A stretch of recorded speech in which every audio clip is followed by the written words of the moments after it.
Hello, everyone, and welcome back to my kitchen. Today, we're re-diving into a classic treat that brings back so many amazing memories of fall fairs and festive holidays, the candy apple.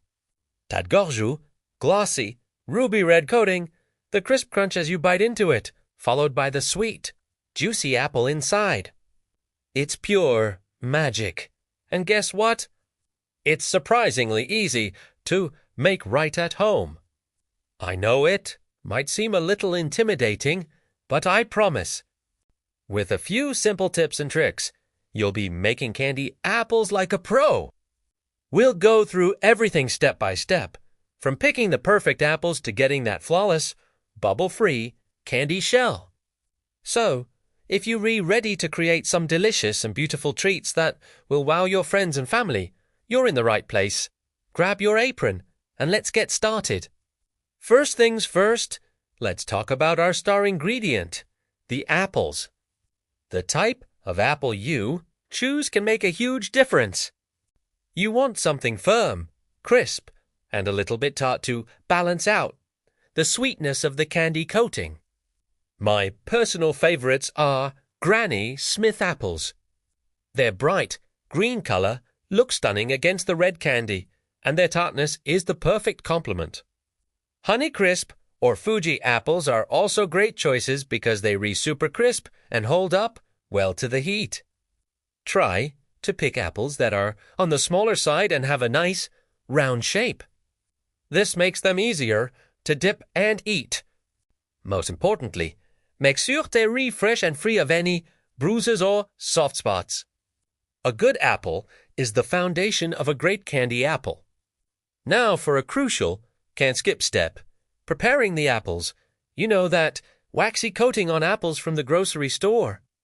We have to get rid of it.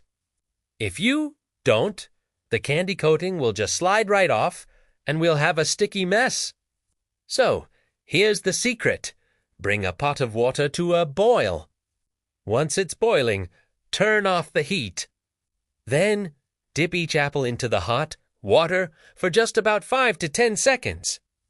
You don't want to cook them, just melt the wax. You'll see the waxy film start to come off. Immediately take them out and dry them thoroughly with a clean kitchen towel. You want them to be completely 100% dry. Any moisture will prevent the candy from sticking. Once they're dry, carefully remove the stems and insert your candy apple sticks. Push them in about halfway to 3/4 of the way through, making sure they're straight and secure. This will be your handle for dipping. All right, apples are prepped, so it's time for the fun part, making the candy. For this, you'll need a heavy-bottomed saucepan.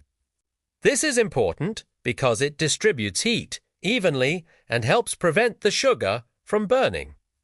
In your saucepan, we're going to combine 2 cups of granulated sugar, 1 cup of light corn syrup, and 3/4 of a cup of water. The corn syrup, it's what prevents the sugar from crystallizing glossy finish. Give it a gentle stir just to combine the ingredients before you turn on the heat.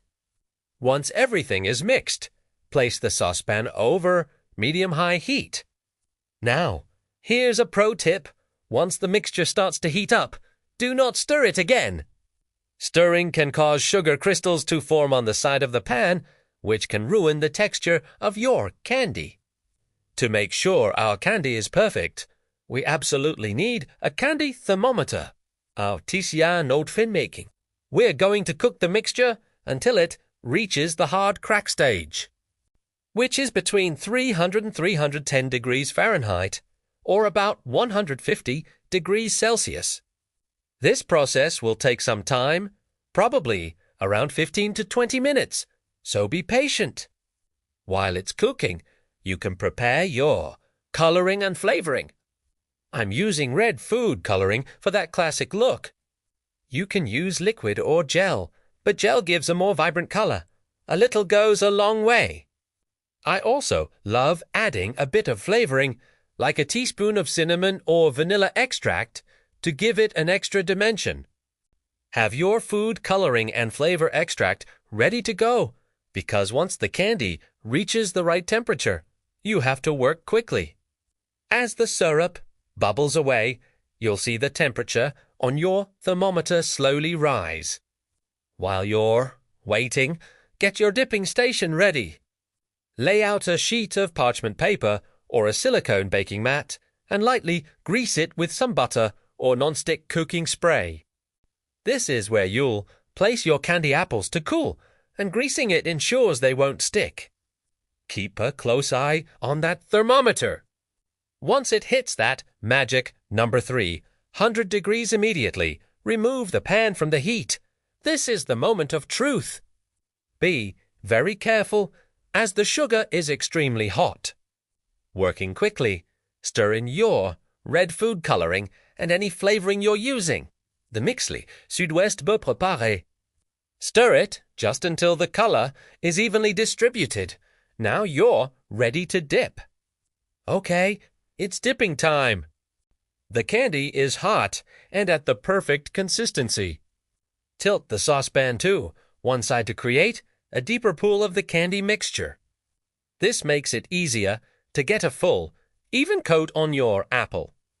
Take one of your prepped apples by the stick and dip it into the candy. Twirl the apple as you dip to coat it all the way around, leaving a little bit of the apple showing at the top near the stick for that classic look. Once it's coated, lift it out of the pan and let any excess candy drip off for a few seconds. You want a thin, even layer.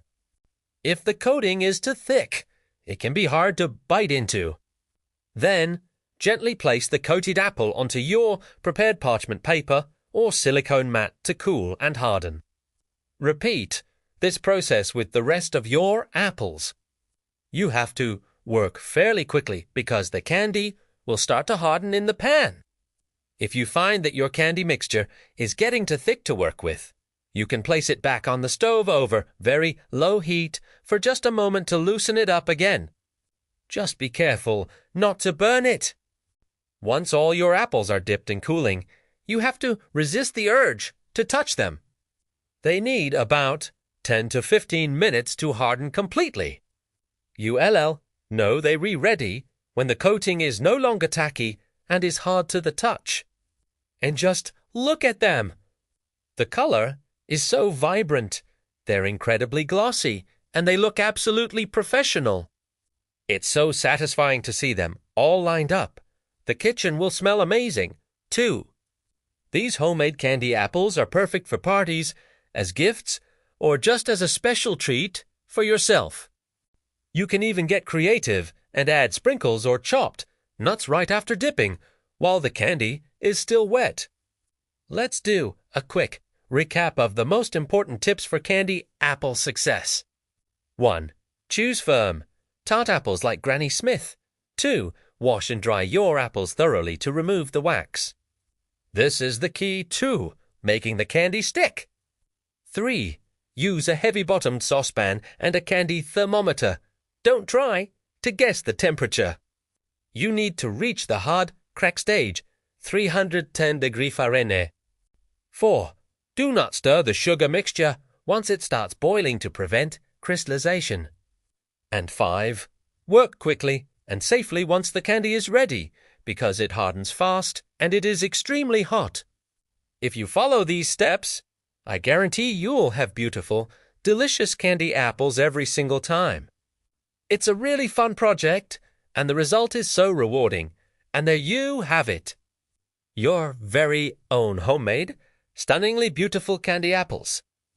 The crunch of that candy shell, the juicy apple inside, it's a texture and flavor combination that's simply unbeatable.